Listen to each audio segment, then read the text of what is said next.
Hello, thank you for joining us. I'm Johnny, this is Lou. We're going to be reviewing some books that we have read in the past week. Is that right? Yes. So I've got two non-fictions that I've read, I believe. I've got two thriller fictions. Yeah. So do you want to do yours first? Yes, let's jump in. The first book that I'm going to be talking about today is by Richard Branson. And his quick read series, or the quick read series, Screw It, Let's Do It, Lessons in Life. Now, the reason why I picked this up is because I've read his first two books. I believe they're his first ones, the Losing My Virginity and his Business Stripped Bare. Now, because I'm a huge fan of kind of entrepreneurs and biographies and kind of like tips in business and how to do better and be more productive, all that sort of stuff.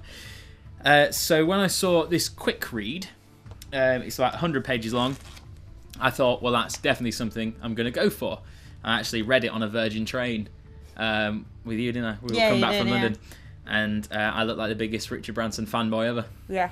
But that aside... Loved it, didn't you? So, I did. So as a book on its own, I think it's a great idea. It hasn't got the best reviews online, granted. Don't know, everyone's different. Yeah. So it's 10 chapters. And they each chapter tells a story about his adventures. If anyone knows anything about Richard Branson, they know they think of a balloon or him like jumping off something, and that's kind of intertwined with something he's learned about business or something he's learned about family, just literally lessons in life, right? Which is great, and all the stories are fantastic.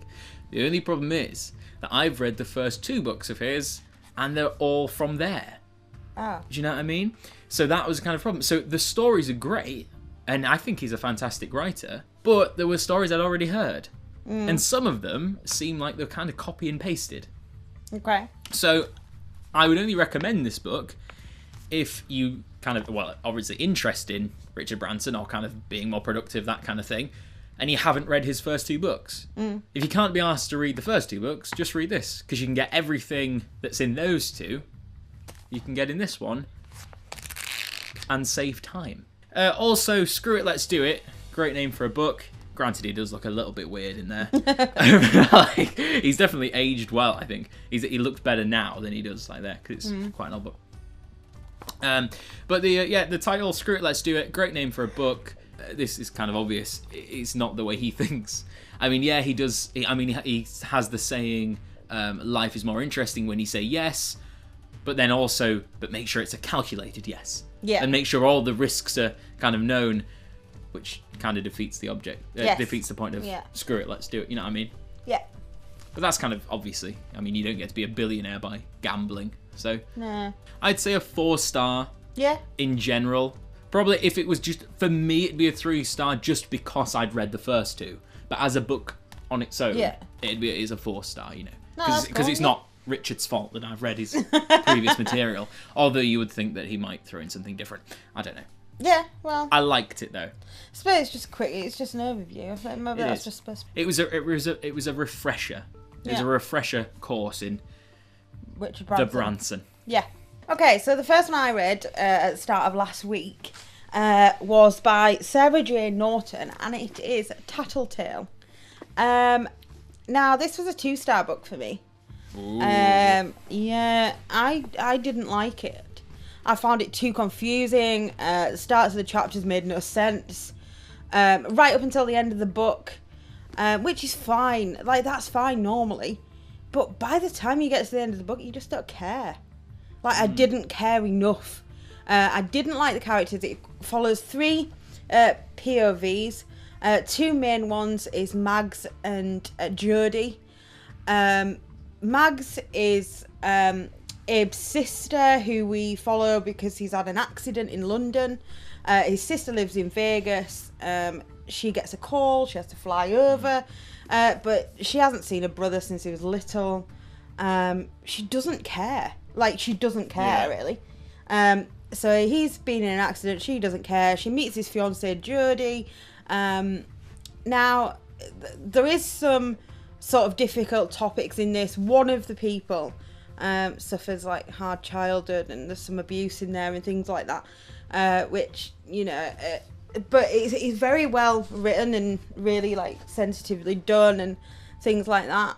And they're all like, especially like Jodie and the other third POV comes from Myra, who's a neighbour of Jodie and Abe's, and they're all vulnerable.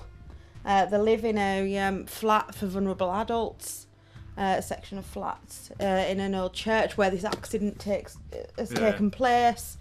So they're all just vulnerable people, and it's quite sad. But I found Mags, because she kind of stands out in the story more. But this is a sister, but she's horrible. She's so horrible. I just think her attitude, everything. She's a lawyer who lives in Vegas. She can't wait to get back there. She doesn't care if her brother lives or dies. The other thing that put me off, it wasn't going to be a 3-star because I finished it, so I just thought that it's got to be something, because there must be something in there. Apart from at the end, there's 2 word mistakes, and one of them is when he went for a long's walk. And I just thought, okay, that's enough. I was just like, alright, that's blown it now. If they don't even care. Yeah, it's 2 stars. It's just 2 stars. But and I don't really agree with the thing like highly recommended. Yeah, it's alright. Like if you want to waste like 7 hours, yeah, this is a book for you. But thriller of the year, it's not. So no, I didn't like it. 2 stars. Fair dues. So my next book, another short one that I finished rather recently, is A Short History of Decay by E.M. Chorin. I hope I'm pronouncing that right. If you want to know a little bit of background on this guy, The School of Life do a video on him, and that'll explain, probably get you hooked into the man, as it did me.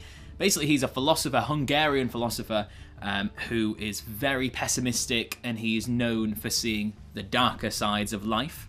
He is a essayistic writer, which means he writes essays.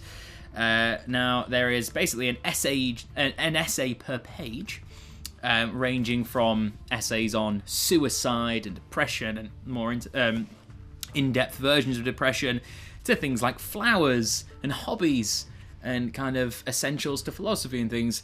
But they have one thing in common. They're all really sad and depressing, and it's fantastic. It's amazing. It's just pure art, and it's just pure. He has such a like mythical and magical way with words, even though it's all about death and seeing the darker sides of life. I do think it's quite funny though, because he is, as a bloke, he's obsessed with suicide. But he died when he was 88 years old, right, which and not of suicide. So obviously, there was. I think he has. There's like a reason to that as well. And he's all about like kind of living as if he were dead. Okay, it's kind of a bit weird, but it's good. The only problem is, I do like 99% of my reading when I'm happy or I feel like kind of all right, and that soon changes after this. That might be my mentality. There's definitely some humorous sides to it, but I'll be in a really good mood and I think, I'm gonna read more Chorin, so I'll go in at it. And then think, oh yeah, he's right. There's no point to anything. Yeah. And that kind of brings my mood down. Yeah. See? And then after that, I'm just in tears. But if you might be a lot more emotionally stronger than me. Yeah. So if that is something you'd like to check out, I would recommend it. But if you're prone to crying, I wouldn't read it on your own.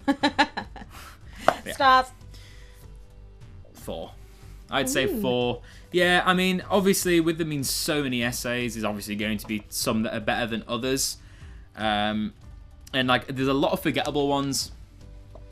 But the essays that aren't forgettable, like the one on suicide, is just so in there. And it's so kind of obvious in its nature and yet subtle in its delivery, yeah. Reveal, yeah.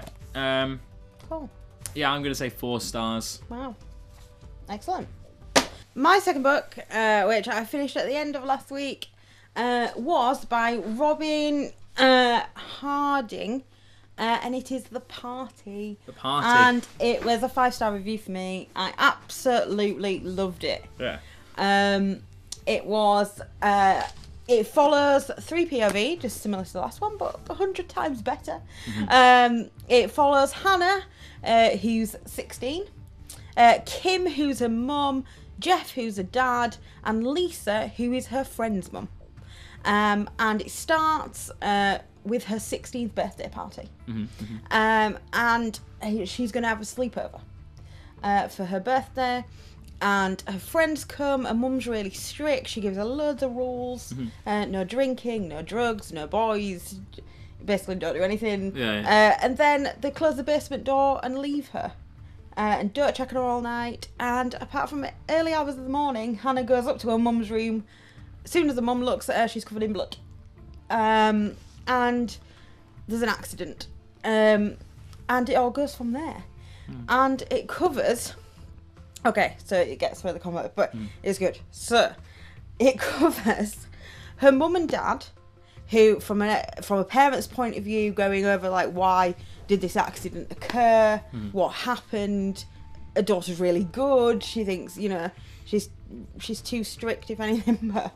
and then it covers, like, Hannah's side at school, and you've got a lot of teenage stuff going on in there, which has confused some people. I think it's sort of a YA, but it's not. But it's just like the teenage stuff's done so well, because it covers bullying, it covers some stuff on social media, and things like that. It's particularly to do with her friend who, I don't want to give too much away, but she becomes sort of disabled. So it covers that serious side of it, how nasty kids can be, which then brings her mum into it, sort of taking it from her side. The only girl's point of view that we get from this is Hannah's herself, which was that's her birthday, so you don't actually get it from Ronnie's side. I'll just double check. You don't actually get it from Ronnie's side. But you do get it from her mum's, which obviously she wants the best for her. But also with Hannah's mum, Kim, and dad Jeff, they've got their own stuff going on as well. Like there's questions of affairs in there. There's questions of so much. There's questions of drugs. So yeah, it's really, really good. I really liked it. I raced through this in like a day, and I loved it. I really did. It was really, really good. And I got it because it was actually really pretty. It is a nice cover. It is a really nice cover. Because for a thriller as well, you get really dark. Like dark things. And it was just really good. And it was like perfect for the fans of Big Little Liars, which of course is now a popular TV show, but it was a great book. And I really liked it. And it's just so pretty. Yeah, awesome. It is really pretty. Yeah. But no, it's amazing. Yeah, so that's my last book of the week. Awesome. Well, thank you for watching this episode. Please check in with the channel again to see our future uploads. We've got TBRs coming for our next video, which is for March. So that'll be coming out in a couple of days' time. Is it Thursday? It is Thursday. And then we'll start on March reads, which I've got some really good stuff. Yeah, we'll get going. So yeah, thank you once again, and we'll hopefully see you again.